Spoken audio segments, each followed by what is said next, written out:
Mark Bichachi, any surprises here with the latest move by the National Assembly Speaker to say under his leadership the perks will be back? Well, as Speaker, he has to speak to the gallery, as it were.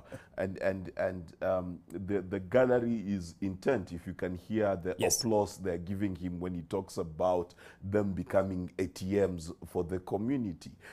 Really, this is... let me speak to Kenyans first before I speak to MPs. Number one, Kenyans must understand that the MPs want to keep you poor so they can buy you cheap. That's what it is. When he says you are the local ATM, you are the mortician, you are the midwife, you are all of those things, the only reason you are MP is all of those things is because you are poor. That's why. If you had your own resources, your MP would not need to be your ATM because you would go to the nearest KCB ATM and you would withdraw your own money. The fact that he has to draw a salary on your behalf and therefore justify his salary is a misnomer. That's one. Mm-hmm. Number two, we need to explain to parliamentarians and to Kenyans that parliament is not executive. It is not the role of parliament to solve local problems. Let me be clear. It is not the role of the MP to bury your mother, your sister, your grandfather, your grandmother at any point. The problems that exist in our society that need to be solved by financing should be done so by the executive. This is the ruling that the courts gave the other day in scrapping CDF, in recognizing that if, and this is where the problem arises, Mark, if you give an MP oversight of CDF, he will not have oversight of government. Because, my friend, that is 100 million shillings upon which he can either decide to underpin his campaign or decide is going to be his personal wallet.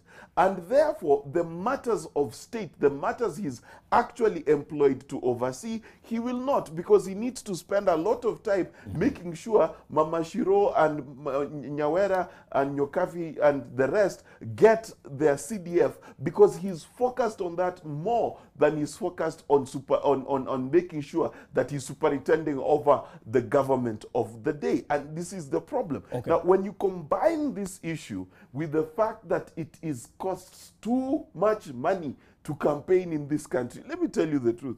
If Mark Bichachi, myself, spent 30 million shillings campaigning, and I have 5 years, you best believe I'll be looking at SRC with very bad eyes when they tell me they're reducing my sitting allowance. Why? Because if it cost me 30 million shillings, then I must at least make back 31 million so that there's 1 million shillings extra. So how we've done our politics in this country, how we perceive the role of an MP, etc., is why we will always be here. So what are the solutions? Number one, Kenyans need to begin to fund the leaders they believe in, so that someone is not running on their own money. They're running off of the steam and the energy of the people who support them. This is the case in the United States. It's a case in many places. And what that does is it makes someone content with their salary because they did not invest. So fund in what way? Like the remuneration to be... No.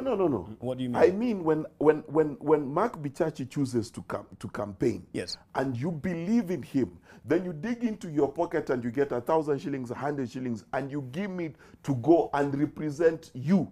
So the campaign resources should come from the people who believe in the politician. Bichachi, I'm a bit confused here. Are we in Kenya? Ama tuko kwingine? No, but that's the point. Because the makeup of the campaign season, at least, I'm not saying it's right by any measure, is that Mheshimiwa comes with something. With money. Yes. So that is quite a long shot to expect that it is the electorate who will fund the Mheshimiwa. For as long as it is the Mheshimiwa who's coming with money, two things are guaranteed. Number one, that they will keep you poor. Because the moment you become rich, remember my first statement, they will keep you poor so that they can buy you cheap. Right. The day you become rich, the 200 bob will not be enough to make you vote for someone. Okay? So they will make sure you stay poor so that when they come with 200 shillings, you think they're Jesus. That's number one. But number two, it also means that the person who's willing to spend the most amount of money is going to win. And why do we find something interesting? There are 75 people with criminal cases. 75 people with criminal cases in the court today, in parliament today. Why? Because a criminal is the one who's most likely to give you money. Easy come, easy go. So at the end of the day, unless we fundamentally change how we vote for leaders, this situation that we have now will continue to obtain. And let me tell Kenyans to their faces, you get the leaders you deserve, because if I bought you, then you did not practice democracy.